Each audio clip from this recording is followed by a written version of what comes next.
Greetings, MBAP 518 International Business Online students. This week, I'm providing a video introduction to the Chapter 6 set of readings, which has to do with cooperation among global business firms.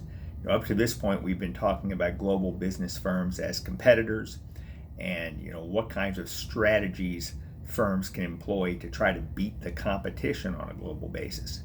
But this week we're talking about the fact that sometimes global business firms will team up, they will partner up in order to try to accomplish goals that they cannot achieve on their own.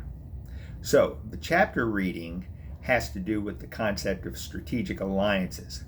There are a lot of strategic alliances that firms can engage in, and so it's important that you understand why a global firm might decide to create an alliance with another global firm, but also, what are some of the risks or costs of doing so? Because, of course, when you shake hands with a competitor, you've got to make sure they're not trying to harm you at the same time that they are ostensibly cooperating with you.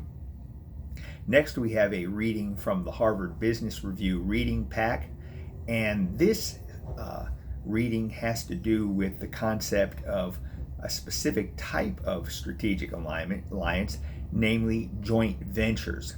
Joint ventures are a particular kind of strategic alliance that involve a significant amount of investment on the part of both parties. Typically, they involve the creation of a separate company. So, one way to think about a joint venture is it's kind of like the child, where two partner companies are the parents and they jointly own and manage the joint venture. And so what are some of the requirements in terms of creating a successful joint venture, managing the joint venture, and in some cases bringing it to an end? Last but not least, we have a case to review, and that is the Eli Lilly case.